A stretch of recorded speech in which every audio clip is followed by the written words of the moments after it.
नक्सलियों को ट्रेनिंग कौन देता है और नक्सलियों को हथियार कहाँ से मिलता है और नक्सलियों की रणनीति और नक्सली आखिर जंगल में कहाँ रहते हैं, इन तमाम चीज़ों पे आज हम बात करेंगे। नक्सली को कहाँ डर नहीं मिलेगा, इसलिए बोलते हैं स्वार्थ छोड़ो समाज के लिए। छत्तीसगढ़ का बस्तर ऐसे ही नक्सलवाद के नाम से बदनाम नहीं है। जी हाँ, छत्तीसगढ़ के बस्तर सिर्फ नक्सलियों से फैला हुआ है, क्योंकि छत्तीसगढ़ के बस्तर में लगातार जिस तरीके से घटनाएं होते हैं, इससे ये अंदाज़ा लगा जा सकता है कि छत्तीसगढ़ सिर्फ और सिर्फ नक्सलवाद का गढ़ कहा जाता है। हालांकि छत्तीसगढ़ में शुरुआत नहीं हुई, लेकिन नक्सलवाद की जो शुरुआत है पहले पश्चिम बंगाल से हुई, उसके बाद से आंध्र प्रदेश से धीरे से छत्तीसगढ़, महाराष्ट्र, तेलंगाना, बिहार, इन तमाम जगहों में जो है नक्सलियों ने अपना कब्जा बनाया रखा है। हालांकि इस वक्त अगर सबसे बड़े नक्सलवाद या फिर नक्सलियों का गढ़ अगर देखें तो आपको सिर्फ बस्तर के उन इलाकों में नजर आएगा जो इलाकों में अभी सबसे ज़्यादा नक्सलवाद की एक्टिविटी है। अगर हम छत्तीसगढ़ के बस्तर के उन जिलों की बात करें जिन जिलों में इस वक्त सबसे ज़्यादा एक्टिविटी है, तो वो सबसे पहले आपके जहन में सुकमा, बीजापुर आएगा, क्योंकि इन्हीं इलाकों में सबसे बड़े घटनाएं यहाँ पे बस्तर में हुआ है।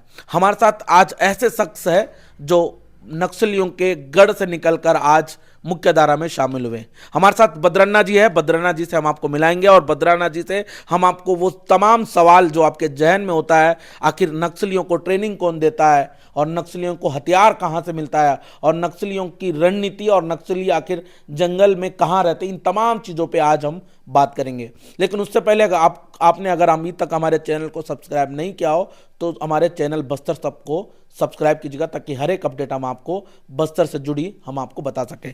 बद्रन्ना जी है, बद्रन्ना जी से बात करेंगे। बद्रन्ना जी, आपका बहुत बहुत स्वागत है हमारे बस्तर तक। आपको सोनल का भी सब बहुत बहुत धन्यवाद। बद्रन्ना जी, सबसे पहले आपका परिचय दीजिएगा हमारे दर्शकों को। मेरा नाम असली मैं बद्रन्ना का नाम से जाना जाता है नक्सली में, तो मैं अभी रमेश का नाम से जानता हूँ। मेरा असली मेरा माँ बाप रखा वाला नाम रामा है, तो 3 नाम मेरे को लोग माने बद्रन्ना का नाम से लोग ज़्यादा जाना चाहते हैं। तो ये अच्छा बद्रन्ना जी, आप नक्सलवाद में कब शामिल हुए आप? मैं नक्सली में 87 में भर्ती हुआ था। इन लोग को 86 87 में आंध्रा में थे इन लोग। तो ये लोग उनका पार्टी का उद्देश्य था कि ये दंडकारण्य में पार्टी को विस्तार करना है। इस हिसाब से उन लोग आंध्रा से उस समय मध्य प्रदेश था, 3 लोग को बॉर्डर में आना जाना करते थे। तो उनको वास्तव में यहाँ का लोकल का भाषा नहीं आता था, आदिवासी का। तो हम लोग आंध्रा बॉर्डर गए तो तेलुगु से ज़्यादा संपर्क था, तो हमसे तब से वो रिलेशन हो गया था, परिचय हो गया था। अच्छा, आप जब नक्सलवाद शुरुआत किए, बस्तर में जब शुरुआत किए, तो उस समय नक्सलियों की संख्या कितने रही होगी? उस समय नक्सली कुछ नहीं थे, लेकिन उन लोग कभी कभी इधर आते थे। अब मैंने आंध्रा में कुछ एक्शन करके वो अपने सुपने के लिए आते थे। यहाँ उस समय मध्य प्रदेश था, खाली टोटल 4 दलम थे। तो कुट्टू दलम था, मद्देड़ दलम था, बासागुड़ा दलम, कोंटा दलम। अच्छा, मैंने एक दलम में 5-5 आदमी रहते थे। उसके बाद धीरे धीरे उन लोग जब पार्टी में मैंने वो संगठन निर्माण किया था, तब लोग धीरे धीरे जानने लगे। लेकिन वास्तव में असली सोचने से उस समय नक्सलाइट को डरते थे गांव ग्रामीण वाले, क्या के लिए इन लोग जंगल से निकलते थे तो डोलते थे कि यार ये तो कौन तो है, बाहर से आए। तो सरकार भी उस समय एक प्रसार करते थे कि इन लोग नक्सली कुछ समय के लिए आते थे, तेंदुपत्ता वसूली करने आएंगे, कोई लेडीज को रेप करते हैं, सोना चांदी चोरी करके। उस टाइप को एक प्रभाव भी था। दादा, उस समय देखिए नक्सलवाद की शुरुआत पश्चिम बंगाल से हुई थी, धीरे से आंध्र प्रदेश, तेलंगाना, महाराष्ट्र, छत्तीसगढ़। तो उस समय कम्युनिस्ट पार्टी के द्वारा जो छोटे व्यापारी होते हैं उनको प्रताड़ना करने को लेकर ही जो है कम्युनिस्ट पार्टी ने एक संगठन बनाया था। क्या वो पहले मंजर था, उस समय क्या मंजर था और अभी में क्या मंजर आपको नजर आता है? उस समय का मंजर था क्या, पार्टी उस समय बिल्कुल बहुत कमजोरी था, छोटी थे। तो पार्टी को खाली विस्तार करना था अपन को, कि जनता को ये बोलना है कि हम कम्युनिस्ट लोग हैं, आपका प्रति हम सेवा करने वाले हैं, स्वार्थ छोड़ के समाज के लिए लड़ने वाले हैं, हम कम्युनिस्ट लोग बोल के एक पार्टी को विस्तार करना था हमको। पार्टी अभी जैसे जो एक्शन करने में हो या एम्बुश करने में, इस टाइप का सिस्टम नहीं था। पार्टी बहुत वीकनेस था, कमजोरी था। लोग भी नहीं समझ पाते थे कि असली कौन थे, इन लोग करना क्या चाह रहे हैं। आप कौन से पद में थे अन्ना उस समय? मैं पहले शुरुआत में दल सदस्य था, उसके बाद मैं पार्टी मेंबरशिप लिया। पार्टी मेंबरशिप होने के बाद मैं स्क्वाड कमेटी नंबर था, मैं अभी LOS बोलते हैं। हाँ। उसके बाद मैं डिप्टी कमांडर बना। उसके बाद फिर मैं नेक्स्ट लोकल गिरिल्ला स्क्वाड कमांडर बना था। तो मेरा पोस्ट वहाँ तक था। कौन कौन से एरिया में आपने उस समय सर्च किया था, उस समय दौरा किया था आप जब नक्सल संगठन में थे? मैं स्टार्टिंग में बासागुड़ा दलम में ज्वाइनिंग किया था। तो बासागुड़ा में ज्वाइनिंग करने के बाद मेरे कोंटा में ट्रांसफ़र हुआ। कोंटा में मैं लगभग 9 साल काम किया। उसके बाद फिर रिटर्न फिर बासागुड़ा दलम में लाया। बासागुड़ा में आने के बाद मैं कमांडर बना था। तो यहाँ से फिर ट्रांसफ़र हुआ था मेरा ऊसूर एरिया में। तो उसको ऊसूर भी जाने के बाद मैं सरेंडर करने के लिए सोचा था। अच्छा दादा, हम ये जानना चाहते हैं, हमारे दर्शक भी ये जानना चाहते हैं, जिस तरीके से अभी हाल ही में लगातार बस्तर जिस तरीके से बदनाम है नक्सलवाद के नाम से, तो आखिर नक्सलियों को वेपन्स जो होते हैं, जो इलेक्ट्रिकल वेपन्स होते हैं, एलएमजी होते हैं या फिर AK-47 होती है, ये तमाम हथियार इनको मिलता कहाँ से? हथियार बोलने से देखा, आज बिजनेसमैन है जो, इसलिए बोलते हैं ना, जो व्यापारी बनाता है, तो हमको जब क्रांतिकारी करना है तो हथियार को ज़रूरत पड़ता है, तो हम अपने सुविधा के अनुसार पर लिया ना पड़ता है। इसलिए कम्युनिस्ट पार्टी के मेन सिद्धांत है, 3 मुद्दा है। पहले शुरुआत में हम पुलिस के ऊपर हमला करके हथियार खींचो, ठीक, एक सोर्स, और एक अपना थोड़ा कंपनी है छोटा मोटा है, उसको बनवाना है, 1 टन खरीदना है। 3 सोर्सेस है बस, 3 का बिना और दूसरा कुछ सोर्सेस नहीं है। अच्छा, तो ये विदेशी हथियार का भी लगातार जिक्र होता है, तो ये विदेशी हथियार कहाँ से मिलता है? वही तो ना, जब जो बिजनेसमैन बेचता है तो बड़े हमको जरूरत पड़ता है, तो एक दूसरे से लेने देना चलता है। भले उसका विचारधारा अलग होगा, उसका सोच अलग है, तो हमको जो जरूरत चीज है तो हम तो उसको उपयोग करना पड़ेगा ना। अच्छा बद्रीनाथ जी, एक चीज़ और बताइए, नक्सली आखिर उन जंगलों में कहाँ रहते हैं? कोई ठिकाना उनका या फिर घर कहाँ रहते हैं नक्सली? वो नक्सली को कहाँ घर नहीं कुड़िया ना, इसलिए बोलते ना, वो स्वार्थ छोड़े समाज के लिए छोड़े। ऐसे एक जगह रहे तो सरकार के साथ मुकाबला नहीं कर पाएंगे ना, तो वो एक दिन में हमला करके खत्म कर देगा। इन लोग जनता लोग के साथ मिल के रहना है, इसलिए उन लोग बोलते हैं ना, एक बहुत बड़ा नदी में हम छोटा सा मछली है, हम कहीं भी तैरते हुए, तो इस टाइप का उनका विचारधारा है। तो लोगों को संगठित करना, उनको लोकल समस्या जो पति पत्नी के बीच में हो, एक दूसरा का बीच में हो, जमीन का लफड़ा, ऐसा समस्या हल करते करते उनको संगठन में निर्माण करके, ये लड़ाई हमारा आर्थिक लड़ाई नहीं है, कल का दिन हम सामाजिक लड़ाई हमारे, इसलिए बोलते नवजनवादी क्रांति बोल के पहले से स्टार्टिंग में किया। जोतने वालों को जमीन चाहिए नारा, वो नारा में तो लोग आकर्षित हो गए। बिल्कुल। अब उस समय फिर तेंदुपत्ता रेट कम था, अभी तो रेट तो अपन आई पाई हो गया, उस समय नहीं था। तो इसका द्वारा हुआ था। हम कम्युनिस्ट पार्टी का ये सिद्धांत है कि हम आर्थिक संघर्ष करते करते इसी से हम सीमित नहीं होना, सामाजिक लड़ाई भी लड़ना है। समाज में भी तो कई किस्म का प्रॉब्लम है, उसको भी लड़ना है। तब सरकार पहले स्टार्टिंग में ये भी ध्यान नहीं दिया ना, वो आर्थिक लड़ाई समझ देगी। अब भी उनको सरकार को समझ में आएगा ये सामाजिक लड़ाई है, ये राजनीतिक लड़ाई है। बिल्कुल। अभी शासन को याद आया था, तो इसी कारण से अभी थोड़ा सिचुएशन अलग हो गया था। अब उस समय हम हथियार मैंने पुलिस को गोली चलाने के लिए खुद डर जाते थे। अच्छा। पुलिस लोग जैसे कैंप से निकल गया, पुलिस हम भागने लगते थे उस समय। अच्छा दादा, ये बताइए ट्रेनिंग कहाँ से मिलता था आप लोगों को? ट्रेनिंग हमारा एक कम्युनिस्ट पार्टी का एक जंग बोल के किताब है, वो किताब में पूरा मिलिट्री का टेक्निकल रहता है वो। तो कोई आते थे क्या सिखाने? नहीं, हमको किताब चाइना से, जो चाइना में था किताब, वो चाइना में जब माओ जैसा लड़ा था उसको अपन, इसलिए हम सुने थे ना, पार्टी का एक विचारधारा क्या है, चाइना का बाद, चाइना जैसा बहुत बड़ा देश, गरीब देश, इसको पार्टी ने एक बार सोची थी क्रांति, फिर यदि शुरुआत स्टार्टिंग करना है तो कहाँ कर सकते हैं, कहाँ उचित है। तो इसलिए भारत को सुना गया था। भारत भी चाइना से बराबर है, तुलना उतनी है, पिछड़ा में भी उतने हैं, तो भूगोलिक भी उतने हैं। आपको जंगल मिलेगा, पहाड़ी मिलेगा, प्रकृति मिलेगा, सब कुछ मिलेगा। रामायण में बस्तर को दंड करने का था। तो उसी हिसाब से पार्टी बहुत विचारधारा से हिसाब से भारत में स्टार्टिंग हुआ था। अच्छा, बस्तर को चुनने का मकसद क्या था? सिर्फ और सिर्फ दंड करने और जंगल यहाँ? नहीं, ऐसी बस्तर का नहीं, माने भारत को पूरा टोटल में, लेकिन अपन शुरुआत में यही करना है ना, कहाँ से स्टार्टिंग करना है। तो इसलिए अपन देख, पहले पश्चिम बंगाल में था, पश्चिम बंगाल बोलते हैं यहाँ श्रीकाकुलम में आया था, तेलंगाना नहीं गए थे। पहले स्टार्टिंग में श्रीकाकुलम में था, श्रीकाकुलम लड़ाई के बाद फिर तेलंगाना में गया था। तेलंगाना में होते होते फिर पार्टी विस्तार हो गया था। इसका स्टार्टिंग ऐसी है, पहले 4 मजुमदार चलाया था, 4 मजुमदार के बाद कोंडापल्ली सीतारामैया चलाया था, उसके बाद अभी गणपति चलाया, वो दूसरा। मेरा कार्यकाल में मेरा कोंडापल्ली सीतारामैया तो हमारा मुख्य था। अच्छा, ये बताइए उस समय क्या हिड़मा पापाराव जैसे नक्सली लीडर थे क्या उस समय? नहीं, उस समय कोई नहीं था। तो 87 में कोई नहीं था, लोकल वाले कोई नहीं था। काय के लिए भर्ती होने के लिए डरते थे ना लोग। मैं पार्टी में सोचने से मैं स्टार्टिंग वाला, मेरे साथ और 2-3 जन थे, उन लोग अभी पार्टी में नहीं है, लेकिन मैं था। आपने किस किस को उस समय भर्ती करवाया था नक्सल संगठन में? मैं जब स्टार्टिंग में गए थे ना, जब वो पार्टी में ऐसी होता है, देख पहले लोग नक्सलेट को देखने से डरते थे, सुनने से डरते थे। पार्टी कैसा हुआ तो लोकल आदमी जब भर्ती होता है ना, उसका एक आकर्षित अलग रहता है, अरे फलाना गांव का है, अपना लड़का है, इस टाइप का पार्टी डेवलप होती है। कुछ भी चीज शुरू स्टार्टिंग होता है ना, सैंपल दिया जाता है ना, सैंपल द्वारा वस्तु बेचा जाता है।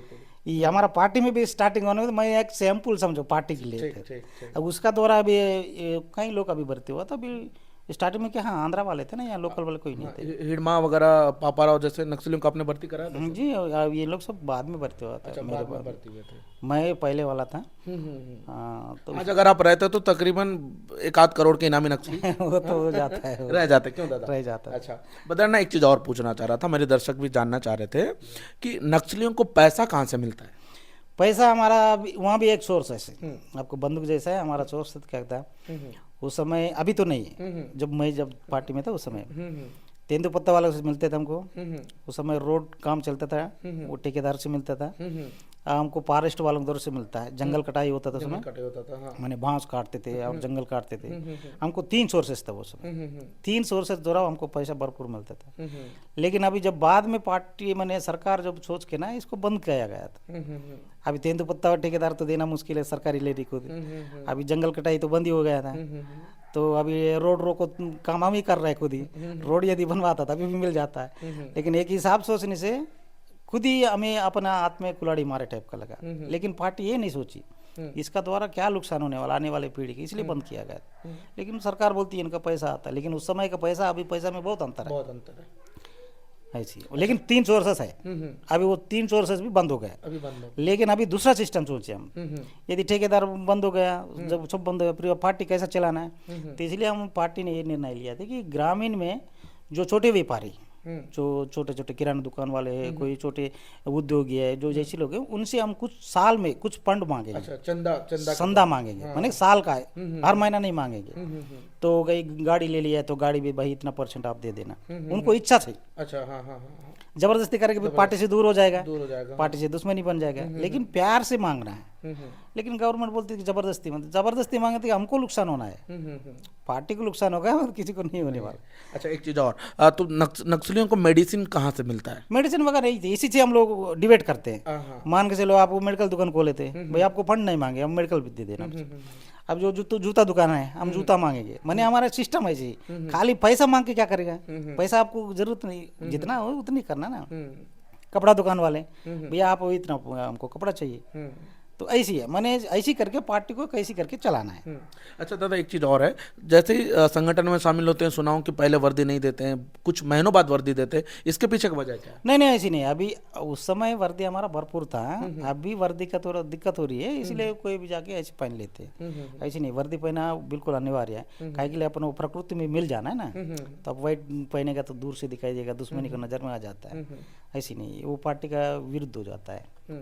अच्छा, नक्सली लोकल यहीं के होते हैं कि तेलंगाना के होते हैं कि कहाँ के होते हैं? ऐसी नहीं है, नक्सलाइट में लोकल का नहीं है, परमानेंट नहीं है। वो आप जनसेवा करना है तो वो कहीं से भी आके कर सकते हैं, कहीं से भी, पूरे देश भर से कहीं से भी आके शामिल हो जाते हैं। हाँ सकते हैं, लेकिन इसमें आपको भाषा का प्रॉब्लम है, वहाँ का रहन सहन भी देखना है। वो खाली इसलिए बोलते हैं ना कम्युनिस्ट पार्टी, दुश्मन से लड़ना हमको ईजी है, साधारण है, क्या सब मिलके दुश्मनी को मिल रहा है। लेकिन व्यक्तिगत समस्या के लिए आप स्वयं लड़ना पड़ेगा। देख वहाँ का सिचुएशन को आप खुद संभालना पड़ेगा, आप वहाँ का रहन सहन कैसा स्वयं पालेंगे, तो मानसिक संघर्ष करना है, इसमें दिक्कत होती है। इसलिए कम्युनिस्ट पार्टी बोलते हैं दुश्मन से लड़ना सब मिलके करेंगे, व्यक्तिगत जो समस्या आता है ना वो खुद ही लड़ना पड़ता है, उसके लिए कोई सहयोग नहीं देता है, सपोर्ट नहीं मिलता है उसमें। अब उसी को निश्चय बाद ना उसको कम्युनिस्ट का माना जाता है। अच्छा अच्छा, अब उसको नहीं लड़ेगा तो वो कम्युनिस्ट कभी नहीं हो सकता है। अच्छा, खाना पीना कहाँ करते हैं आप लोग उस समय? खाना मैं पहले का बोलने से देख, पहले हम लोग क्या शुरुआत में करते थे कि घर घर में मंगवाते थे खाना। पहले उस समय खाना नहीं मिलते थे, बहुत कठिन थे, तो हम लोग घर घर में जो उन लोग जो खाते थे उन्हीं के द्वारा से एक एक मुठा खाना मंगवाते थे ग्रामीण वाले द्वारा। तो ऐसे खाते थे, ला के दे देते थे। मैंने ऐसी खावड़ लेके चले जाते थे घर घर में, जब उन लोग देते थे सब मिक्स रहते थे उसमें, कोसरा हो, जोंदरा हो, गाट, जो ऐसे मिलके खाते थे, सब्जी भी ऐसी सब मिलके खाते थे। तो बाद में धीरे धीरे हम पार्टी में कुछ परेशानी आने लगा था कि कोई किसी का टीबी बीमार है, कोई दूसरा बीमारी था, उस दौरान दलम में कुछ लोग को प्रॉब्लम आने लगा। फिर पार्टी निर्णय किया थी तो गड़बड़ है, फिर ऐसे होने से गड़बड़ है, इसको बंद कर दिया। फिर हम लोग बनाने सिस्टम किया, चावल जमा करके बनवा के दे देना, तो ये सिस्टम बनाया था। तो इसका बाद फिर एक परेशानी आया था, चलो इसी बना के दे रहे थे तो फिर बनाने में लेट हो रहा है, दिक्कत होगा जा रही, चावल जमा करके एक कट्टा बनाने में टाइम हो रहा है, तब तक फोर्स आ जाएगा तो खाना नहीं खा पाएंगे। इसलिए फिर किस सिस्टम चेंज किया कि हम खुद चावल लेके चलना है, तो उस गांव में जाके वो चावल द्वारा फटाफट खाना बनाना है, वो चावल जमा होते तक ये कंप्लीट हो जाए, खा पी के रह जाए ना, फिर वो ये चावल लेके दूसरा गांव चले जाए। अच्छा दादा ये बताओ, नक्सल संगठन में प्रमोशन कैसा होता है? प्रमोशन देख आपको कार्य का आधार पर, जो आप लोगों के साथ ज़्यादा घुल मिल हो जाना, लोगों को हम समझना, हमको लोगों को समझना है, उन समस्या पर जैसा रहेगा तो उसी हिसाब से पार्टी निर्णय करे, यार ये लोगों को संगठित कर सकता है, इनका पास कैपेसिटी है, उसी हिसाब से प्रमोशन हो जाता है। यदि पार्टी को दूसरा जगह भी भेजना है तो व्यक्ति को देखते कि ये व्यक्ति होने से दूसरा जगह भी लोगों को संगठित कर सकता है। अभी क्या लगता है बस्तर में कहाँ पे सबसे ज़्यादा एक्टिविटी है आपके अंदाजा से? एक्टिविटी बोलने से देखा हूँ, कम्युनिस्ट पार्टी का तो ये था ना, ये दंडकारण्य जोन में थे, यहाँ ही था अपन पहले दक्षिण बस्तर में, दक्षिण बस्तर, उत्तर बस्तर, ये सब चीज़ को थे। अभी इधर सलवा जुड़म आया तब से पूरा सिस्टम चेंज हो गया था, अभी हल्का फुल्का समझो, अभी हम इतने नहीं बोल सकते। अच्छा एक चीज़ और जानना चाह रहा था, तो पार्टी में महिलाओं को कैसे भर्ती किया जाता था? महिला लोग का एक समस्या, महिला लोग भर्ती करना नहीं, महिला लोग का खुद का समस्या है। वहाँ ना आदिवासी में रीति रिवाज अलग है, दो बड़े लोग के सामने लेडीज नहीं बैठना है, उनको महीना बारी होता है तो बड़े लोग के सामने गुजरना नहीं, जो खेत का अंदर पैदल नहीं चलना, बहुत कठिन था, जबरदस्ती शादी करते थे, तो बिना पसंद का, मैंने परिवार का रिश्ता है तो इसी रिश्ते में जाना, भले छोटे वो उसी में होना।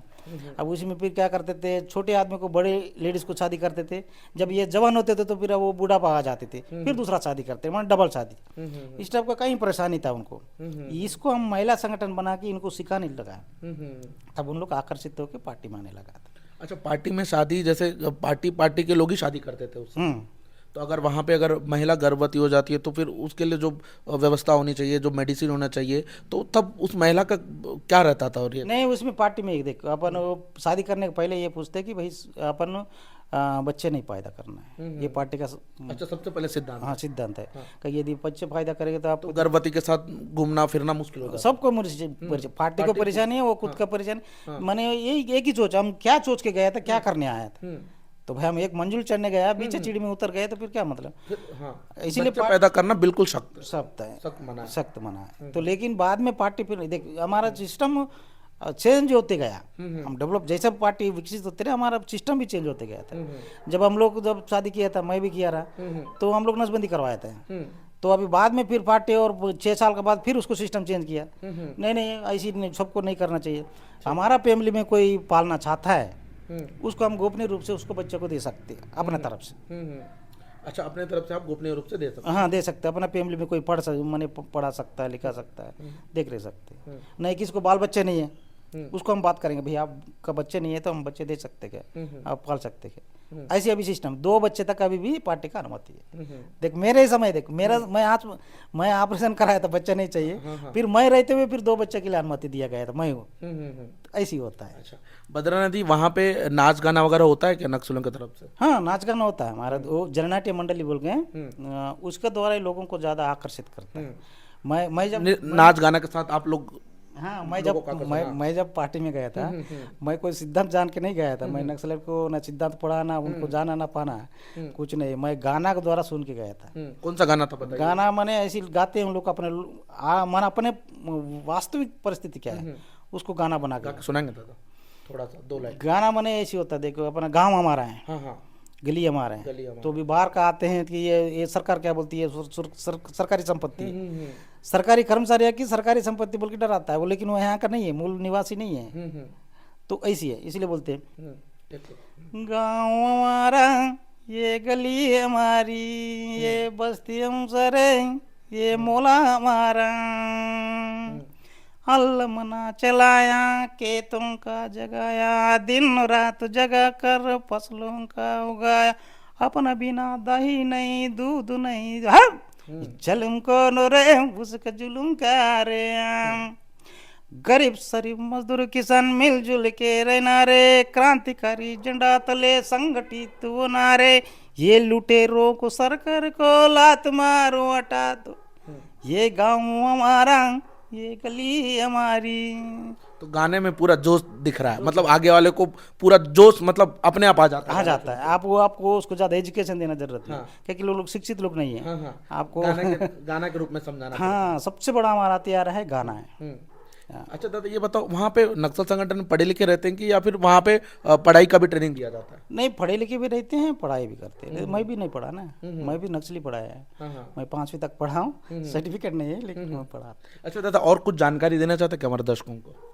जानकारी बोलने से ये बस वहाँ शिक्षा मिलता है आपको।